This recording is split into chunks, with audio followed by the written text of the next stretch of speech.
So today is the sum of angles and the difference of angle identities. So if we're looking at our Trig identities reference sheet, it's that fourth row down. That's what we're focusing on today. And then next class, we're going to go over the rows below it. So next class is double angle identities and half angle identities. Those are actually harder. So luckily we're doing those the second portion of this unit. Today is just the sum and difference identities. Now, the reason we love the sum and difference identities is because what they do for us is they allow us to take an angle that is not on our unit circle and still know its value without having to use a calculator. So if I'm looking at this first example here, I have tangent of 15. 15 degrees is not on my unit circle. So on a cursory glance here, I cannot know what tangent of 15 is. But using one of these trig identities, I can find it without having to resort to a calculator. So this is a tangent function, obviously, meaning if I'm looking at my trig identities reference sheet, I'm going to choose one of the tangent sum or difference identities. Now,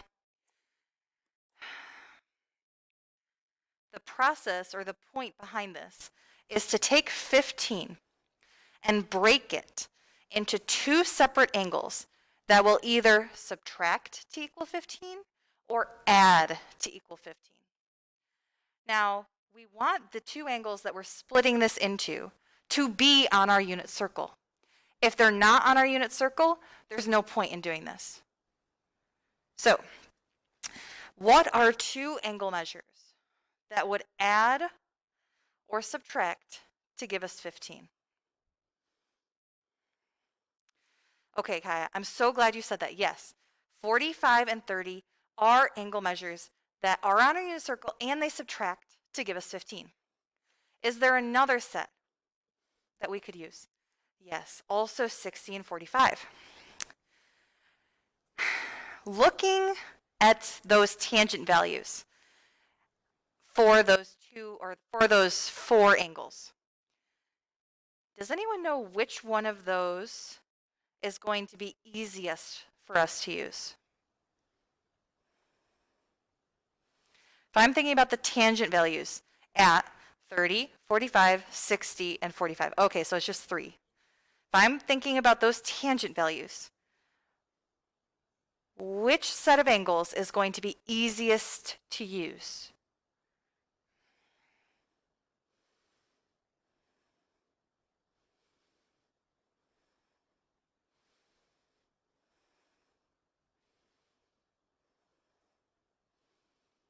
Yes, 60 and 45. Do you know why?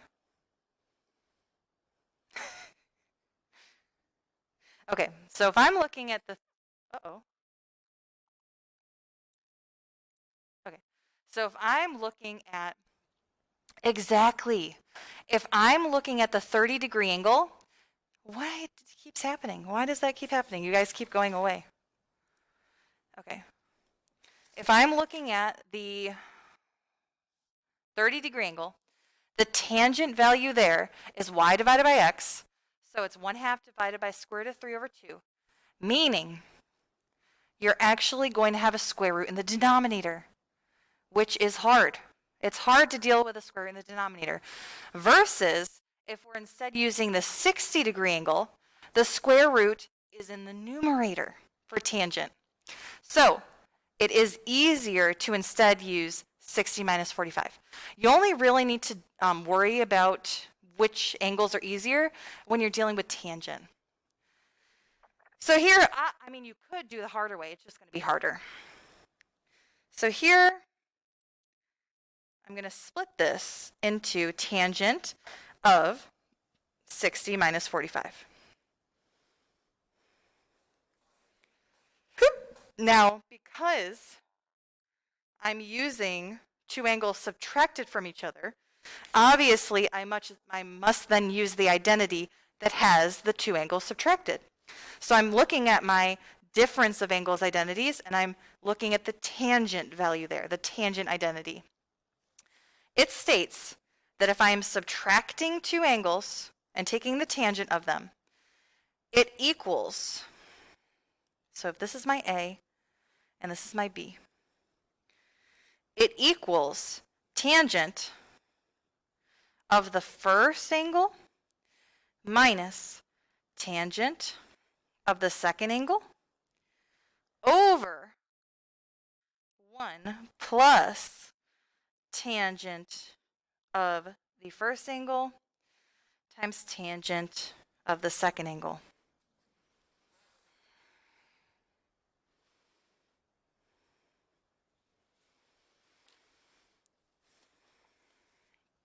And then all we have to do is find the values of these of the tangents of these angles. So, what is tangent of 60?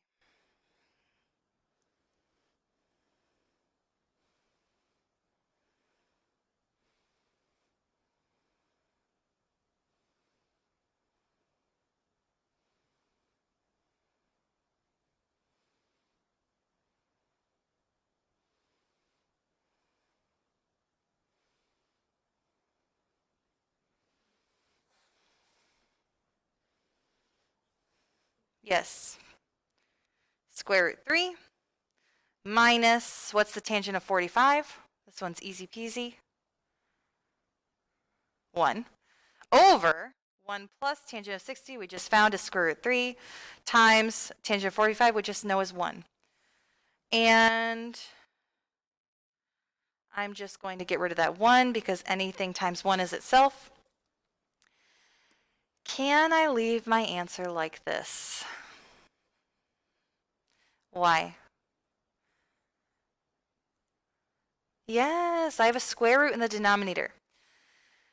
Now this one's tricky because can I just multiply by the square root of 3 over the square root of 3? No, because I would, if I'm multiplying, don't write this, but if I'm multiplying this denominator by the square root of 3, I'm having to distribute the square root of 3 to both, creating a square root of 3 times the 1. So it would be still leaving a square root of 3 in the denominator. Instead, what do you multiply here? What do you multiply by here? Does anyone know? Yes, exactly. If we multiply by 1 minus square root of 3, what do we notice these two binomials are to each other? Technically, they're termed conjugates, but together, they're an example of what? Difference of squares. So, they equal the first term squared, which is 1, minus the second term squared, which is 3. Whatever I do to the bottom, I must do to the top. So I'm, again, multiplying the top by 1 minus square root of 3. So here, we distribute the square root of 3 to both. And we also have to distribute the 1 to both.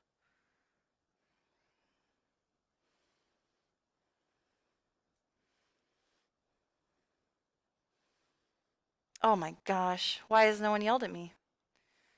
What did I do wrong?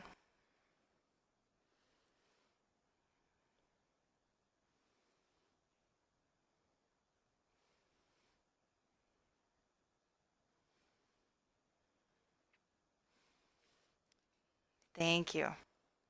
Oh, I thought I had the eraser. So then we combine like terms and we get negative 4 plus 2 square root 3 over negative 2.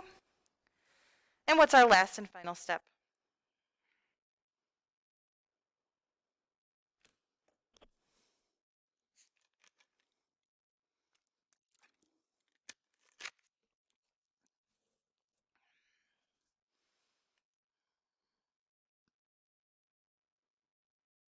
Yes, we just have to divide a negative 2 out of everything. So Negative 4 divided by negative 2 is 2. 2 divided by negative 2 is a negative 1. So we have 2 minus square root 3. And that's as simplified as this can get. That's what we would put into Math Excel. So we do need to know how to do this, because if we plug this into a calculator, would it give us the answer in terms of the square root? No. Nope. Luckily, as I was doing these problems, my Math Excel literally gave me what's the tangent of 15, and it also gave me what's the sine of 7 pi over 12. So maybe you guys will be as lucky as me and get these literal problems, but you might not. Now this tangent of 15 is the hardest problem you will get on these, because you have to multiply by the conjugate to get rid of the square root in the denominator. You'll only get this type of hard problem when you're dealing with tangent. So let's now do cosine. So this means because our problem has cosine, we're now only looking at either the sum cosine identity or the difference cosine identity. And we have the angle 75, so it's our choice. Do we want to subtract, or do we want to add two angles to equal 75? It doesn't matter.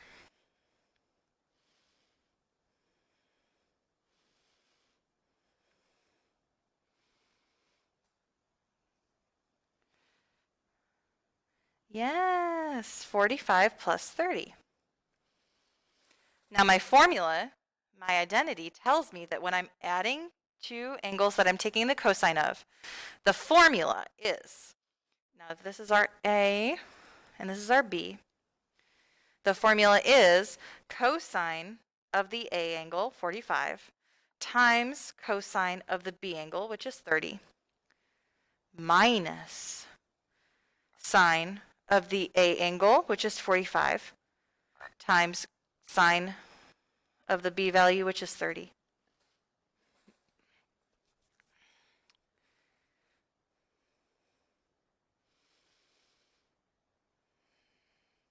And then all we have to do is find these values. I'm writing below just so I don't run out of room to the side. What is the cosine of 45?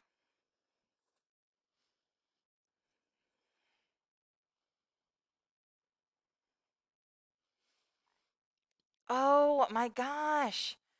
I did that earlier today too. I didn't realize people were answering in the chat. I had scrolled up in the chat.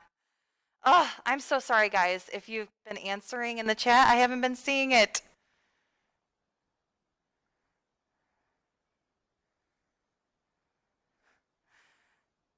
Well, Sam, do we need to have this discussion again? I don't think so.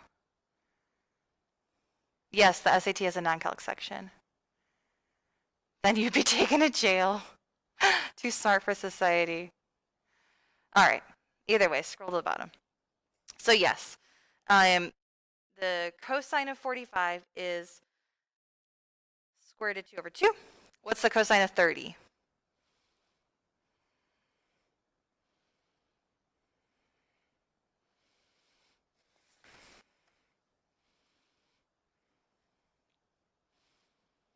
Good. Square root of 3 over 2. Minus sine of 45 is also square root of 2 over 2. And the sine of 30 is 1/2. So then we're just multiplying these. Now, what do we do when we're multiplying square roots?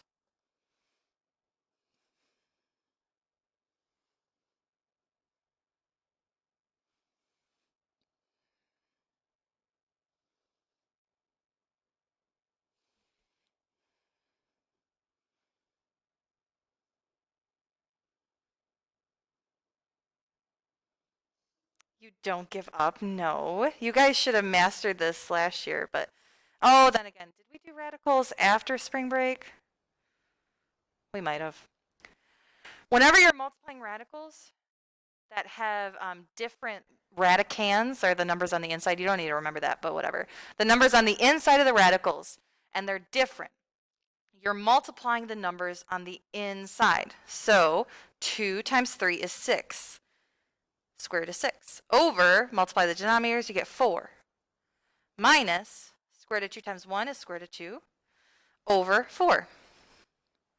And so we are lucky enough now to have a common denominator.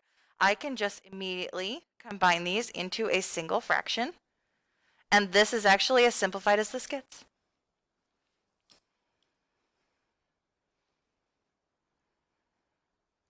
So see, this is more like what you're going to see on your Math Excel. It won't be quite as hard as the one above. Unless you get a different problem than tangent of 15. Then you'll have to solve it just like I did above. All right, so let's do one more like this because we haven't dealt with radians yet. So again, we know that this angle is not on our unit circle, so we can try to split it into two angles that are on our unit circle. Does anyone know? And I'll tell you it's addition, okay? We'll use addition. You could use subtraction, but the easiest one to pick here is by adding two angles together to get 7 pi over 12. Does anyone know what two angles in radians will add to get, we'll add to get 7 pi over 12. You have no idea how long I had to wait during 8th period for people to get this. Like, I'm not even joking you, it was like 5 minutes of me trying to step kids through getting this. Which is okay. Like, I understand that you guys struggle with fractions. I mean, fractions are not the way that our mind wants to work. But yes, pi over 3 plus pi over 4 add together to give us 7 pi over 12. If you literally cannot make your brain work with fractions, what you can do is convert this into degrees and split the angle that's in degrees, split that angle, and then convert back into radians. Is that more work? Yes, but some people really, really struggle on thinking about adding fractions. Okay, so here we have the sum of two angles taking the sine of those angles. So we're using the sum sine identity, which states if this is our A angle and this is our B angle, the sine of our A angle, pi over 3, times the cosine of our B angle, pi over 4, plus cosine of A, which is pi over 3, times sine of B, which is pi over 4.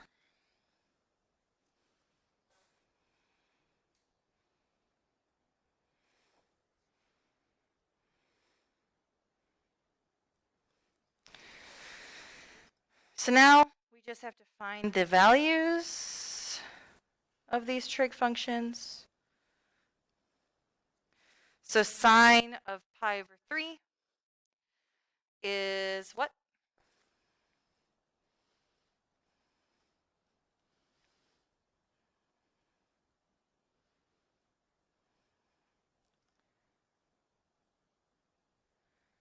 You can choose which identity you want to use. Yes, Karina, as long as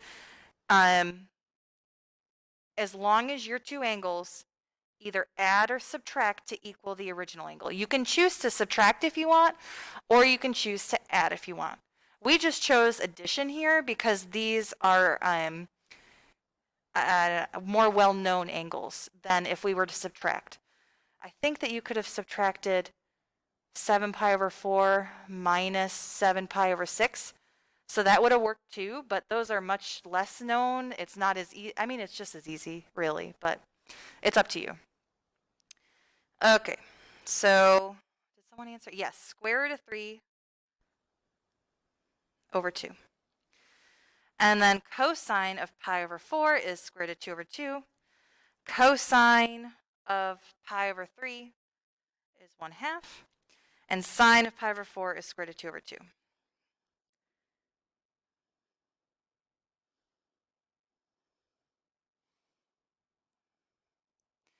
So same exact thing here. I'm multiplying the numerators in my first term there, and I get square root of 6 over 4, plus multiply the numerators, and I get square root of 2 over 2 times 2 is 4. And again, I'm lucky, I have a common denominator here, so I have square root of 6 plus square root of 2 all over 4. And I can't simplify that anymore. I'm done.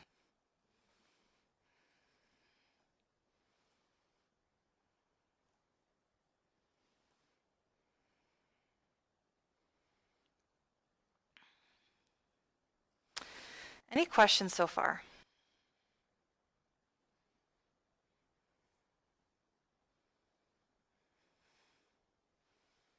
Okay, so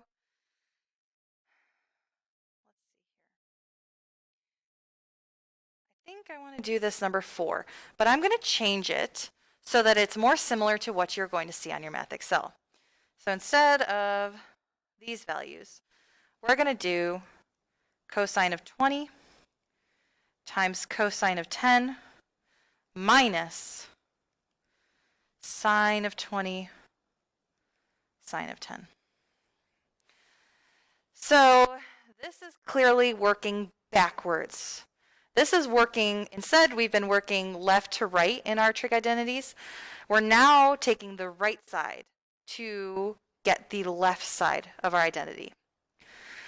So we have to identify which identity does this right side refer to?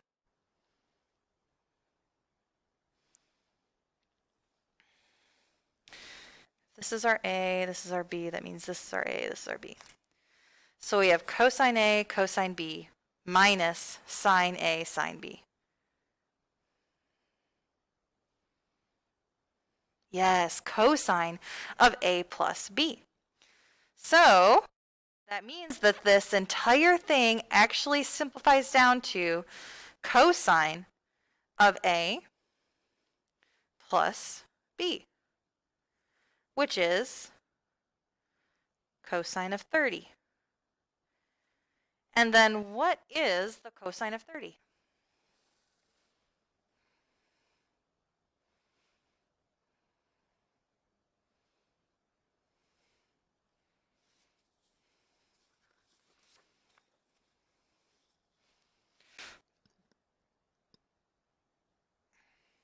Cosine of 30. Yes. And this is what we would put into Math Excel. The reason I wanted to change this problem is because this whole thing ends up giving you cosine, I think, of 76, which is not on the unit circle. We would end up having to use a calculator to actually find this value. So I don't really know why they were having you do the problem like this, so that's why we're changing it. The whole point of using these identities is so that we can actually find these values. Why would we be using it to whatever, I'm on a tangent. So yes, cosine of 30 is square root of 3 over 2. That's what we would put into Math Excel. Okay, so now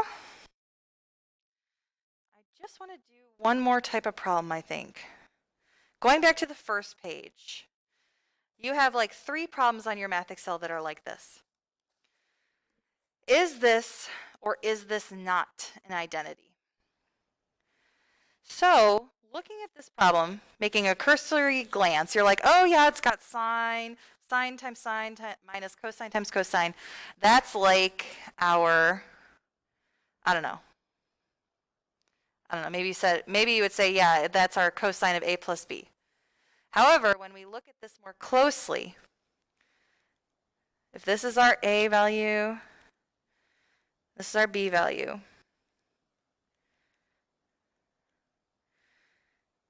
do we have this exact identity on our identity sheet?